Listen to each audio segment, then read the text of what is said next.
Merci déjà de me donner l'opportunité de m'exprimer sur la question, c'est-à-dire sur la tournée républicaine du président de la transition, chef de l'État Brice Clotaire Oligui. En ce qui concerne le deuxième arrondissement, cette tournée était la bienvenue. Elle est arrivée vraiment en point nommé, tout simplement parce que c'était le moment pour nous de présenter au président de la transition les difficultés que rencontrent les populations de notre arrondissement, les difficultés que rencontrent les administrations de notre arrondissement. Et c'était également le moment opportun pour nous de rendre un vivant hommage au président de la transition qui est l'acteur principal du coup de la libération du 30 août 2023. Et il faut également souligner que c'est une tournée que nous avons préparée pendant plusieurs semaines et en tant que l'un des coordonnateurs locaux, les choses se sont passées tant bien que mal. Sauf il faut souligner que le programme a été à moitié exécuté parce que la phase de la tournée dans les arrondissements a été reportée à une date ultérieure. Mais en ce qui concerne le Grand Libreville, l'Est en général, nous pouvons dire avec satisfaction que les choses se sont bien passées. Disons que le président de la transition met un accent particulier sur la cohésion nationale et je crois qu'à chaque sortie, le président ne cesse de rappeler cela, c'est-à-dire si nous voulons reconstruire ce pays, il faut une cohésion nationale. Les populations doivent s'accepter, elles doivent se comprendre, elles doivent s'entendre, elles doivent travailler en parfaite harmonie. Je crois que ce n'est que comme ça que nous allons faire décoller ce pays qui a tant souffert pendant plusieurs décennies. C'est l'une des préoccupations majeures du président Brice Oligui. Il faut saluer cet état d'esprit qu'il a mis et ça donne beaucoup d'espoir, ça donne l'impression que ce pays a vraiment décollé et que beaucoup reste, le meilleur reste à venir. Le président de la transition, dans son allocution, a mis un accent sur la liberté d'expression, en passant par les réseaux sociaux, les médias, et il a tenu à rappeler que la liberté d'expression n'est pas synonyme de bafouer la loi. Je crois que c'était un message, c'était une observation, c'était un conseil, c'était un rappel à l'ordre. Et ça a été bien perçu. Et au-delà de ça, le président de la transition a un regard assez vicieux sur le chômage des jeunes et il a déclaré qu'il a mis tout le pays en chantier et cela a été fait aussi pour développer le pays et réduire le taux de chômage et créer de l'emploi. Et il a clairement dit, il a dit dans plusieurs de ses discours, c'est-à-dire ces chantiers ouverts sont disposés à recevoir les jeunes Gabonais en quête d'emploi. Je crois que ce message a également été bien perçu. Et moi, en tant qu'autorité municipale, je prends l'engagement de soutenir ces sans-emploi. Je prends l'engagement d'accompagner ces sans-emploi vers les entreprises nationales, je veux dire, et aider ces jeunes à demander du travail, accompagner ces jeunes à rencontrer les chefs d'entreprise et les responsables des différentes administrations publiques et privées afin que ces derniers puissent recevoir ces jeunes à la quête de l'emploi. Il faut également souligner Sur le plan social, il y a beaucoup de choses qui ont été faites et qui sont en train de se faire, notamment dans le monde de l'éducation, dans le domaine disons, de l'agriculture, en tout cas sur le secteur tertiaire. Beaucoup de choses sont en train de se faire et je pense que un retour à la terre ferait un grand bien pour l'économie nationale.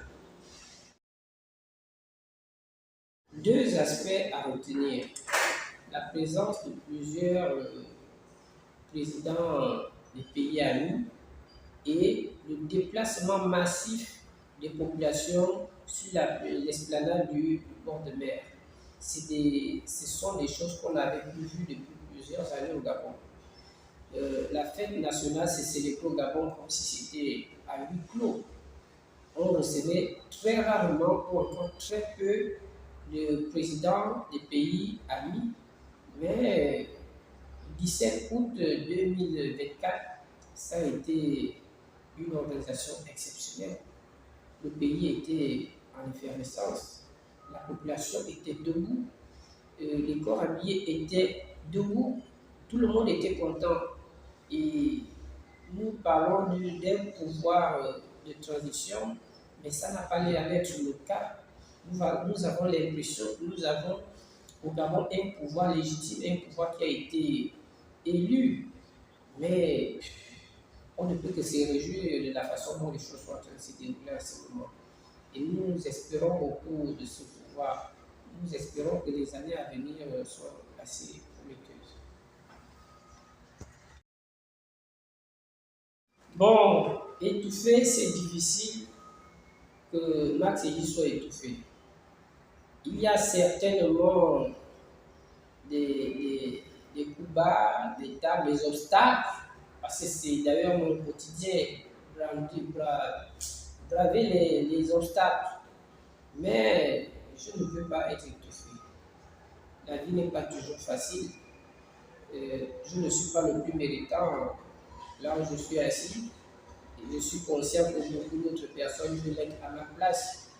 Et par conséquent, les choses ne peuvent pas être forcément faciles pour moi. Mais je continue de faire ce que j'ai souvent fait, c'est-à-dire être proche des populations, prendre des initiatives au profit des populations du deuxième arrondissement.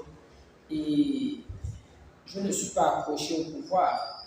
Le poste de délégué spécial adjoint est peut-être un bonus pour moi, c'est-à-dire ça crée plus de visibilité à ma modeste personne parce que pour faire de la politique, il faut des moyens, il faut être visible. Donc, à la mairie du deuxième arrondissement, je profite justement de ce passage pour continuer à faire encore mieux ce que j'ai souvent fait auparavant. Rassurez-vous, je ne suis pas étouffé, je suis peut-être, je ne dirais pas combattu, parce que c'est tout à fait normal, c'est de bonne guerre. Mais je travaille et les jeunes sont là, les populations du deuxième arrondissement me suivent, ils me voient, on discute au quotidien. Donc, il n'y a pas de quoi s'inquiéter en ce qui concerne le délégué spécial Mathieu pendant son passage à la délégation spéciale de la mairie du deuxième arrondissement. Nous sommes debout et nous travaillons en étroite collaboration avec les autorités en place et avec les populations de notre circonscription politique. Le référendum, c'est un appel à l'expression de l'opinion publique.